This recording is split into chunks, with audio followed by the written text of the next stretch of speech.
This is the I-24 News Desk. Welcome back. Now to the UK, and the winner of the British Conservative Party's leadership campaign, former Foreign Secretary and Brexiteer Boris Johnson. He will replace Theresa May as the next Prime Minister after winning the leadership of the party on Tuesday. It was a convincing victory for Johnson, who has promised to lead Britain out of the EU with or without a deal by the end of October.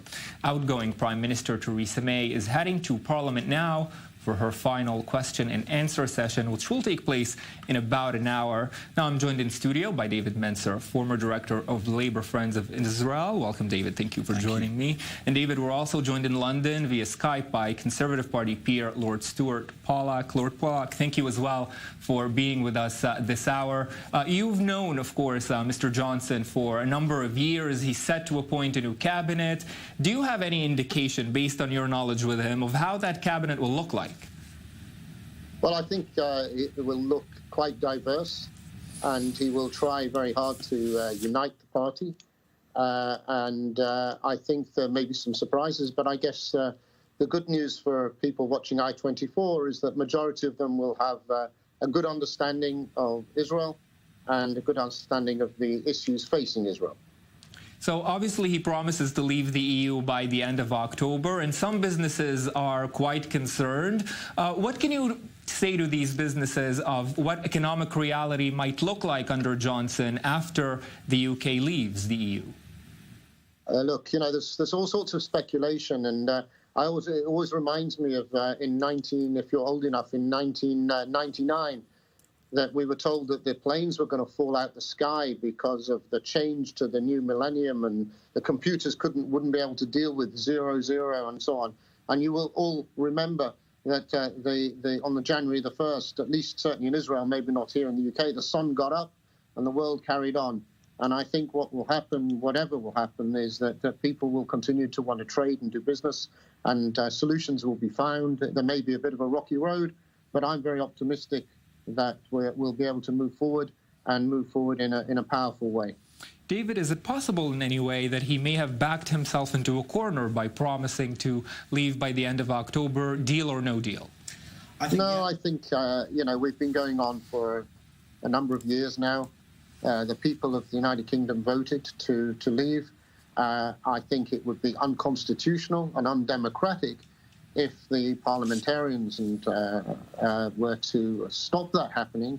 And I think he is quite right in suggesting that whatever happens, we need to obey the people, and the people have spoken.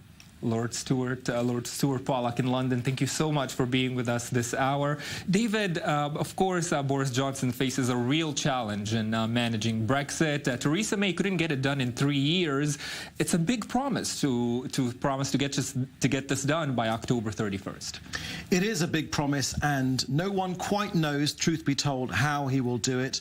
But he has said that he wants to keep this no-deal Brexit on the table because that's the only way he can put any pressure on the European Union in terms of his negotiating strategy. Look, the EU has negotiated extremely harshly with the UK. They've been very, very tough. They've given very little ground. But at the same time, the UK have acted in a very meek way, really underselling themselves and really given far too much ground. They've gone in really to those negotiations cap in hand.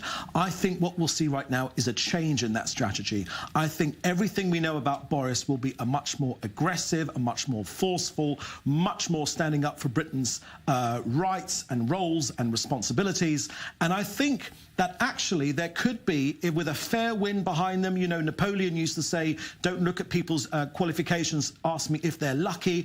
I think Boris actually, for a lot of his career, has been an extremely lucky politician, and it could be that he could actually pull this off. But this no-deal thing actually remains on the table, because without it, I think the EU wouldn't take him seriously. Lucky indeed. Now, David, in terms of the UK's most important alliance, the US, there are, of course, many comparisons between Boris Johnson and President Donald Trump in many ways, both in terms of their appearance for the jokers and in terms of their flamboyance and their approach to the audience. But he enters into office in a time of delicate relations between the UK and the US after the relationship between Theresa May and Trump was, of course, fraught. Yes, but I think that will all be put to one side now. I think they come from a similar sides of politics. I think there's lots of shared values between the two of them. You know, I think the last couple of weeks have been fraught because of this story with the British ambassador that said very discouraging, very disparaging things about Trump. He, of course, has stood down, and I think that with the new Prime Minister, I think that that relationship will certainly get back on track. I think the relationship that, certainly in Boris's eyes, that US-UK relationship is absolutely key. That's the part of the party which he comes from. And I think from the US's point of view, I think it would be a big mistake if this slight week or two of slightly timid relations between the two of them continues. I think that will change now. And I think both from Trump's point of view, but also from Boris's point of view, you'll definitely see that relationship getting back on track and really that closeness continue into the future. And in terms of the diplomatic crisis with Iran and the Strait of Hormuz, David, do you share Lord Pollack's optimism about how Johnson might handle this crisis too? Well, again, you only have to look very, very recently into the way that Boris dealt with the Russian affair, whereby Russian dissidents were essentially assassination attempts through poisoning on the streets of Salisbury, in the very pretty town of Salisbury in England. Boris was extremely tough. Very, very tough, expelling Russian diplomats, trying to gather a momentum of a coalition amongst European partners against Russia, against Putin, actually authorizing these poisoning of ex-Russian citizens on British soil. He was extremely tough, and I think you'll see a continuation of that role. I don't think that Boris wants a military conflict. I don't think anyone sensible wants a military conflict, but I think you'll see very much a harsher stance towards Iran. And then, of course, it'll be up to Iran how they react to that. Of course, David, we're expecting soon-to-be former Prime Minister Theresa May to take her question and answer session a bit later on, in about an hour, I believe. It was quite a fall from grace for May, who was celebrated when she entered office. And today we expect her to, the consensus is that she will in fact back and support Boris Johnson.